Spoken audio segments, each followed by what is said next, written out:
आज छेठ चिपो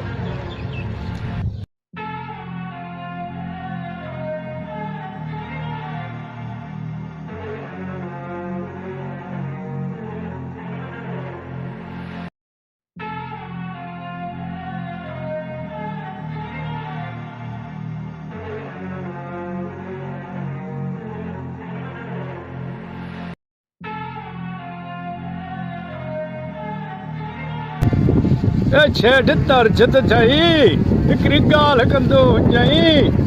ते खैर ता है वरी नई केड़ी गाल खणी आयो आ छद सेठे ही वांदो दी हरबरू आज हलू छदे नगे अरबू छद बाबा बागड़ी गाल करे त खबर त पे चए छा थो फकीर छेठ हिन अरबू खे हितां कढी छॾ हे मजो ई गाल जो वञाए छॾींदो आ गाल ही अहिड़ी हुंजे ती मां छो वञा मां सेठ सां गॾा छो वञा मां यार अरबू 2 मिनट तो खामोशी न थी अचे बता को बागड़ी कम वारी गाल करे अरबू बागड़ी विड़ो छो था बाबा सेठ वेठो न पाणे सेठ जाने त बागड़ी जाने बाबा बागड़ी गाला छेठ गाल त मां जरूर कंदो हुंजा पर कुछ खर्ची बर्चीत करा छेठ अहिड़ी गाल ॿुधाईंदो हुंजे जो चल मजो अची वञे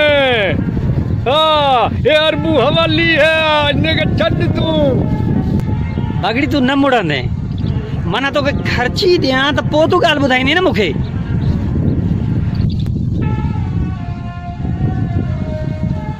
अचे वठ हारे ॾिछ छेठ कहिड़ी गाल कंदो हुजी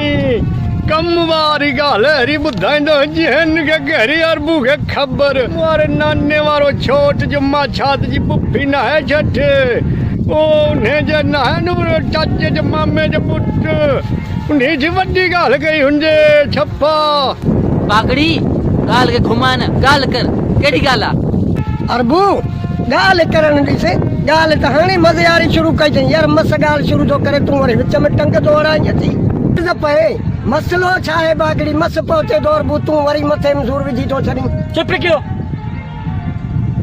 यार उन का पूछूं तो सही मसलो छा और की गाल के पे तो बागड़ी बुधा हकीकत छा है हकीकत बुधा छठ जे हिन खे चुप कोन कराईंदी त मां बच कई गाल ही कोन थो कयां मां हारे हलां थो बच हे विच में खणी थो मथो खाए छंडो अरे बागड़ी यार तो बी मन झलियो कोन था गालान तू गाल कर चवण छा तो चाहे तो गाल कंदो हुंजे छप्पा चिट्टी झटो अछार बाछात नाहे उन्ही जे मामरोट जे छोट जे धी जेको 6 साल जे तुलतो खां बि वॾो हुंजे उहो हाणे वरी शादी कंदो हुंजे उनखे पुट जी औलाद कोन हुंजे 14 साल जी छोरी चाहे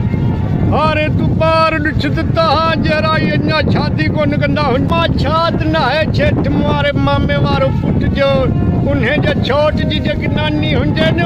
उहा वॾी ॻाल्हि हुंजे त हुनजो मसलो अहिड़ो वॾो हुंजे तूं अञा हेठि पैसा थोरा ॾिना मां चोथों लख रुपए जी ॻाल्हि आहे हे लख रुपए जी ॻाल्हि तूं थोरे में ॿुधाईंदो हुजां अञा त टाइम पियो हुजे झट निभागा बागड़ी मां त असां लोह थी वियासीं तू चवण छा थो चाहे चाचे जे पुफी जे मां छा जो छोकिरी जी ॻाल्हि कंदो हुजे तव्हांखे सम्झ छो कोन ईंदी हुजे छेठ यार उहो शादी कंदो हुजे ओड़े वठो सी कलाक पूरो असांखे ॾाढी हणाई अथसि हाँ अचो